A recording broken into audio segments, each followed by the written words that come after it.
Bismillahirrahmanirrahim. Assalamualaikum warahmatullahi wabarakatuh. Alhamdulillah, alhamdulillahi rabbil alamin. Wassalatu wassalamu ala asyrafil anbiya'i wal mursalin wa ala alihi wa sahbihi ajma'in. Amma ba'du. Segala puji syukur atas kehadirat Allah yang Maha Kuasa, yang telah banyak memberi kita kenikmatan dan hidayahnya, sehingga kita dapat berkumpul di channel ini dalam keadaan sehat walafiat. Salawat serta salam senantiasa tetap tercurah kepada Nabi kita, Nabi besar, Nabi Muhammad sallallahu alaihi wasallam, yang kita nantikan syafaatnya nanti di hari yaumil kiamah.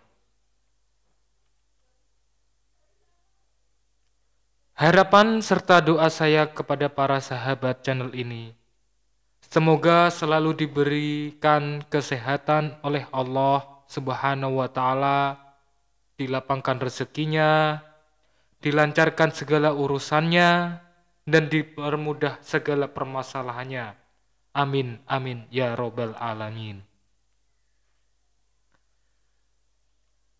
Dalam kehidupan sehari-hari, sering kita dihadapkan pada berbagai tantangan dan kegelisahan di tengah dinamika ini.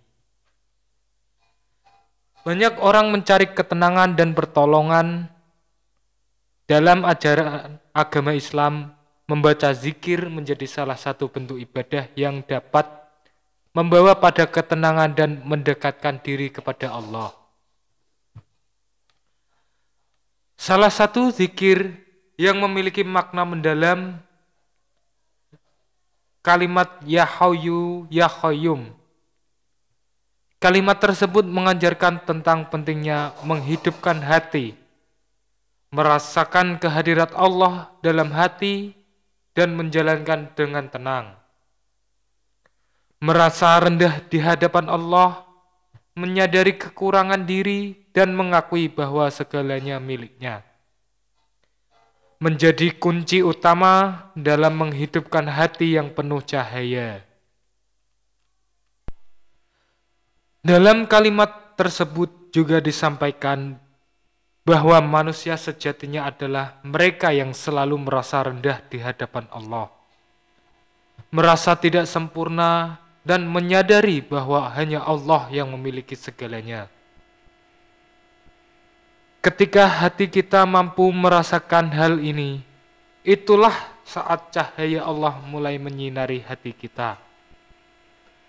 Para sahabat yang dirahmati Allah, lantas kapan waktu mustajab untuk membaca Ya Hayyu Ya Qayyum? Ada 3 waktu yang dianggap mustajab untuk membaca kalimat Ya Hayyu Ya Qayyum untuk membuka pintu pertolongan dan keberkahan dari Allah. Yang pertama, setelah sholat fardu. Setelah melakukan sholat fardu, kita diibaratkan seperti orang yang sedang mandi secara rohani. Dalam kebersihan ini, membaca Ya Hayyu Ya Qayyum membantu menjaga kesucian hati dan memperoleh berkah dari Allah. Melalui zikir ini, kita dapat memperkuat hubungan spiritual dengan Allah. Kedua, tengah malam atau sepertiga malam. Tengah malam dianggap sebagai waktu mustajab karena banyak orang yang tertidur dan sedikit yang meminta kepada Allah. Melakukan sholat 2 rakaat dan membaca Ya Hayyu Ya Qayyum di saat ini diharapkan dapat membawa ketenangan dan pertolongannya darinya. Dalam keheningan malam, hubungan kita dengan Allah semakin erat.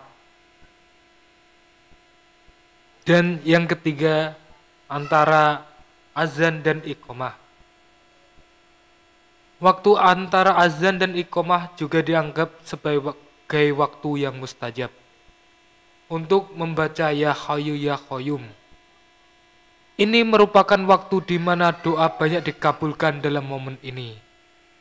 Membaca kalimat ini dengan penuh khusyuk dan berdoa kepada Allah dapat mendatangkan berkah pertolongan yang diinginkan. Membaca kalimat Ya Hayyu Ya Qayyum pada waktu-waktu tersebut bukan hanya sekedar amalan rutin, melainkan suatu upaya untuk menghidupkan hati, merasakan kehadirat Allah, dan mendapatkan ketenangan dalam kalimat tersebut. Juga disampaikan bahwa membaca zikir ini bukan hanya dalam bentuk risaf, tapi juga melibatkan perasaan dalam hati. Bagi sahabatku yang sulit tidur, ini dapat menjadi solusi. Menurut pengalaman Zaid bin Sabit, yang susah tidur membaca Ya Hayyu Ya Qayyum dapat membawa ketenangan dan tidur yang nyenyak. Sahabatku yang dirahmati Allah, demikianlah apa yang telah saya sampaikan. Mudah-mudahan dapat bermanfaat, dan mohon maaf apabila banyak kesalahan kata. Kami doakan semua hajat yang diinginkan oleh saudara-saudaraku dengan mengamalkan Ya Hayyu Ya Qayyum dikabulkan oleh Allah Subhanahu wa taala. Akhirul kalam, wassalamualaikum warahmatullahi wabarakatuh.